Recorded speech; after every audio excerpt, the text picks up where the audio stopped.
Children, hope you're doing well. Today, let's start with English language. And in English language, we'll begin with the fourth chapter of our book, that is Parts of Speech. Parts of Speech is the most important chapter that we are going to discuss. We'll begin with this chapter so that it becomes easy for you to understand the rest of the grammar course.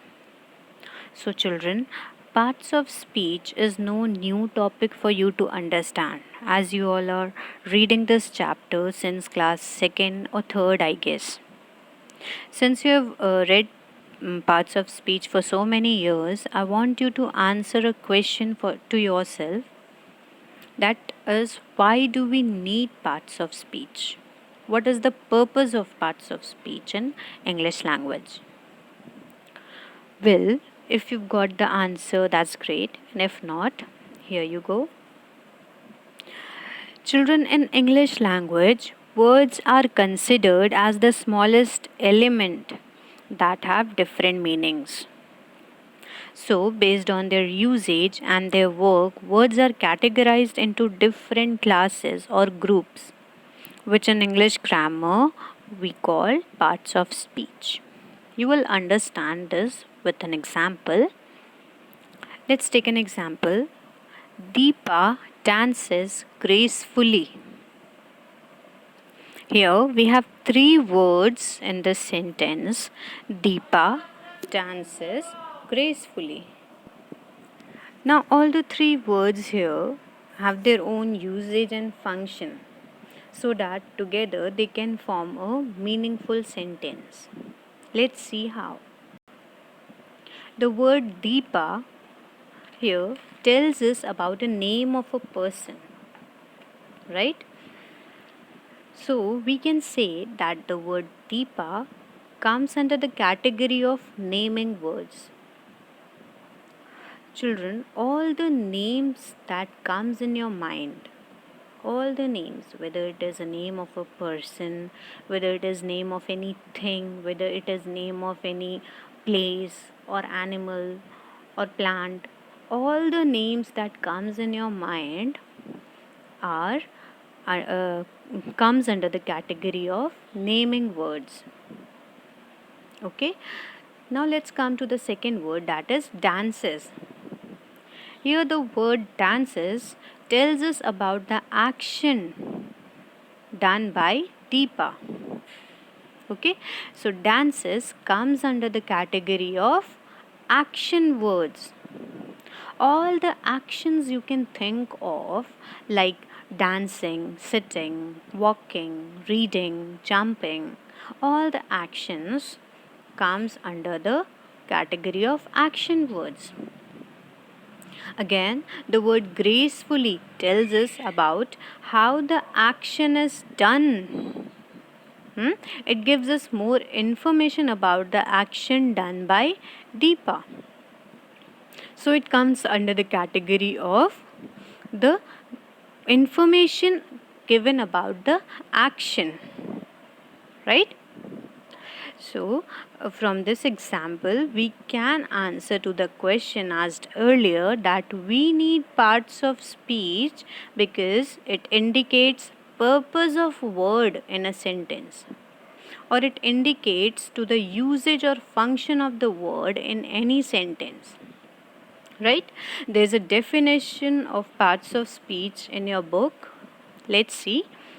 Words are divided into different classes. As we saw in our example, that all the three words belong to different categories, like Deepa belong to naming category, dances belong to action category, and so on, according to their usage or work they do in a sentence. These kinds are called parts of speech. That means the classes or groups in which the words are divided based on their usage or work are called parts of speech. Now let's talk about different parts of speech. We already know that there are 8 parts of speech in English grammar, but sometimes articles are also included in parts of speech. So for now, we'll learn about 8 parts of speech, and we'll deal with article later in upcoming chapters. So the 8 parts of speech are noun, pronoun, adjective, verb, adverb, preposition, conjunction, and interjection. You've learned these 8 parts of speech in your previous classes. So, let's know about all the 8 parts of speech in a nutshell, and later we'll study them one by one in detail. So, the first one is noun.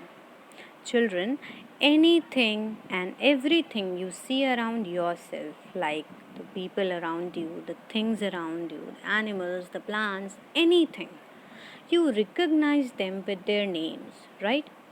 So, all the names are known as noun. You see a book in front of you, book is a noun. You are holding a pen, pen is a noun. You're holding a mobile phone for your lecture, mobile phone is a noun. You're taking online classes at your home, home is a noun. You have a puppy, puppy is a noun. So, if look at this picture. If someone asks me about the images of the person, place, thing, and idea given in this picture, I'll definitely tell that the name of the person is Sachin Tendulkar, the place shown here is Taj Mahal, the thing is shown here is a book, the idea given here is bravery. So all the names that I have taken now are noun. So we can say that the words which tells us the name of any person, place, animal or thing are called noun. Let's take an example. Mohan is sitting on a chair and reading a book in his room. If you want, you can write it somewhere. Mohan is sitting on a chair and reading a book in his room. Here, Mohan is the name of a person. So, Mohan is a noun. Is sitting on a chair. Chair is a name of a thing. So, chair is a noun. And reading a book. Book is a name of a thing. So, book is a noun. In his room. Room is the name of a place. So, room is a noun. Let's see another example. Taj Mahal is situated in Agra. Taj Mahal is the name of a building. So, Taj Mahal is noun. Is situated in Agra. Agra is the name of a place. So, Agra is a noun. So, I hope you understood noun. Now that we are clear about noun, let's move to the next parts of speech, that is pronoun. So, let me tell you about a girl I know. Her name is Anukriti. Okay? So, Anukriti is my good friend. Anukriti is a good girl. Anukriti wakes up early in the morning. Anukriti completes all the work on time. Anukriti dances gracefully. So here in every sentence I am repeating my friend's name again and again. So this repetition of noun makes my conversation very unattractive, right? The repetition of noun in any passage, any paragraph, or any conversation makes it very unattractive and uninteresting. So, to avoid this repetition of noun, we replace it with a pronoun. Clear? Now, if I use a pronoun instead of Anukriti in the given example, it will sound more appropriate. Let's see. Anukriti is my good friend. She is a good girl. She wakes up early in the morning. She completes all her work in time. She dances gracefully. You can see when I replaced Anukriti with she, the conversation was quite appropriate, right? So the word that is used to avoid the repetition of noun is called pronoun. The words like he, she, it, they, etc. are called pronoun. Here some pronoun is shown on the screen. I, her, we, it, they, them, him, me, he, she, us, you. All these words we used instead of noun. Right? So the pronoun is a word that is used in the place of noun. Clear?